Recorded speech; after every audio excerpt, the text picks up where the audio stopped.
Kan bahan makanan dan obat-obatan hingga menerapkan gaya hidup sehat. Lalu apa saja langkah antisipasi ini? Mamin dalam negeri bergantung pada bahan baku dan bahan penolong impor.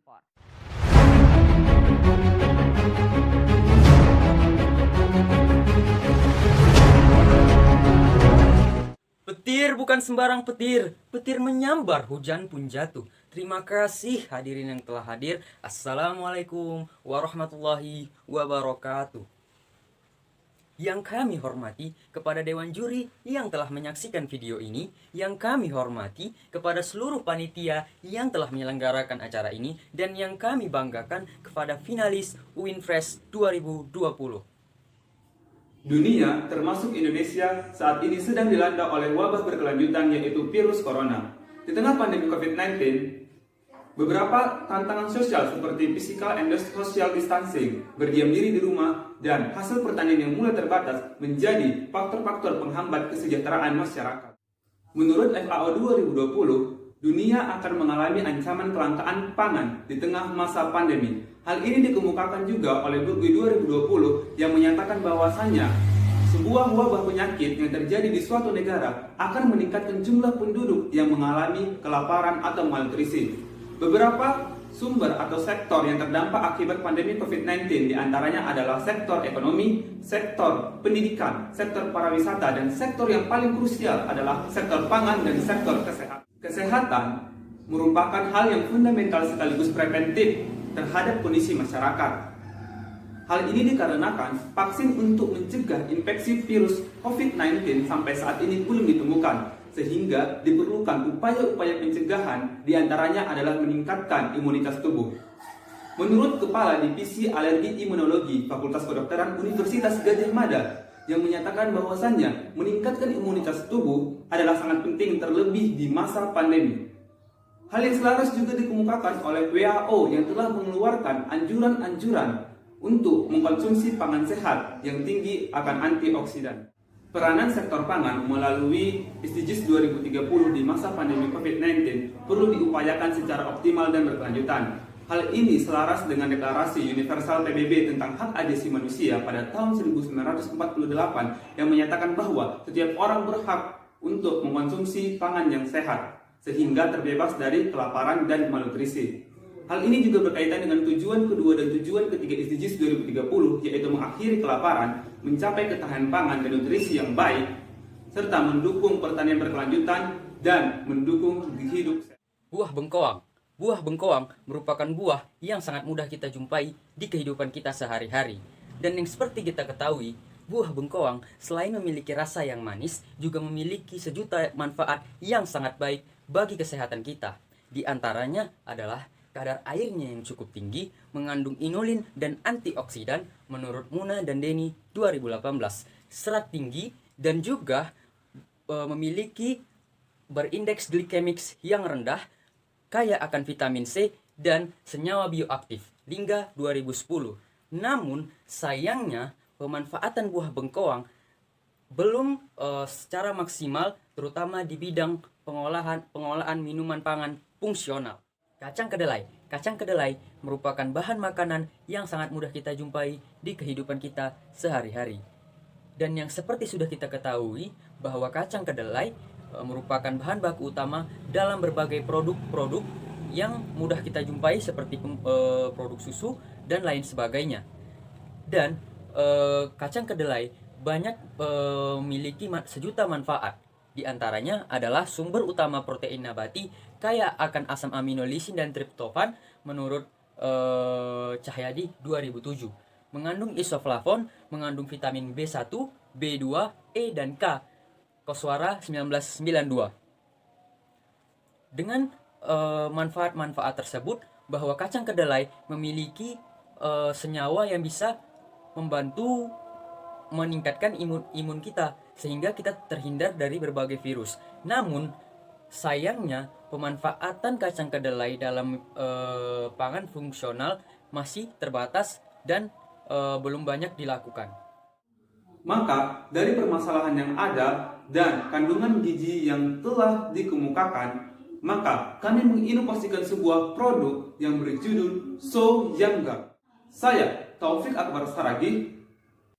Saya Muhammad Rizky Falevi Kami dari Universitas Sumatera Utara.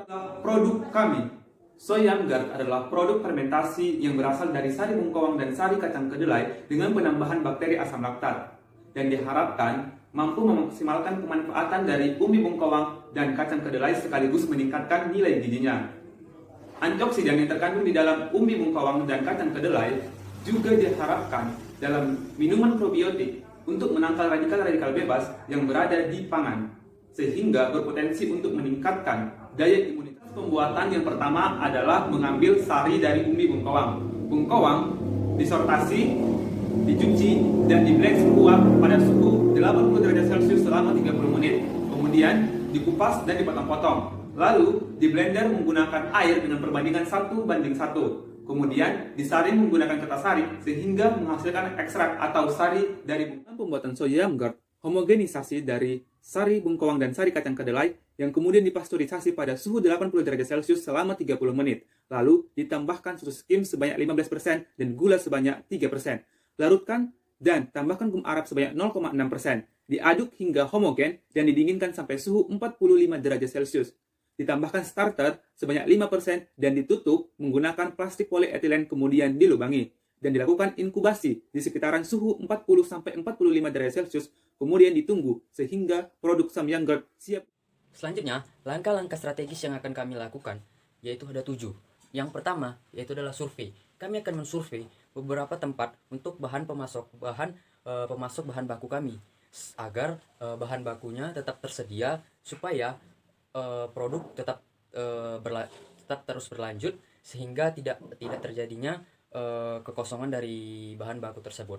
Nah, kemudian memasuk bahan baku, kami akan mencari partner para petani, terutama petani bengkoang dan petani kacang kedelai, bekerja sama dengan mereka untuk menyediakan bahan baku untuk dijual ke kami, sehingga mereka terkena dampaknya dari produk ini. Nah, selanjutnya langkah strategis berikutnya adalah kerjasama. Kami akan melakukan atau mengajak bekerjasama kepada instansi pemerintah untuk mengembangkan produk ini, agar produk ini bisa terus berkembang, karena produk ini sangat inovatif serta sangat dibutuhkan di masa-masa COVID-19 ini. Nah, yang keempat adalah sosialisasi. Kami akan bersosialisasi ke seluruh masyarakat bahwasanya produk minuman probiotik ini merupakan minuman yang baik dan aman bagi tubuh kita, sehingga masyarakat bisa menyadari akan bahayanya COVID dan meningkatkan imun mereka dengan meminum minuman probiotik ini. Langkah selanjutnya yaitu adalah pembuatan produk. Nah, kami akan membuat produknya, bagaimana cara mengajarkan pembuatan produk tersebut kepada masyarakat yang ingin bekerja sama dengan kami sebagai karyawan untuk membuat produknya, sehingga produknya bisa berkembang lebih jauh lagi dan diproduksi lebih banyak lagi. Nah, implementasi, kami akan berusaha mengimplementasikan lebih jauh lagi produk kami ini dengan variasi-variasi ataupun bekerja sama dengan pihak lain dalam pengimplementasiannya.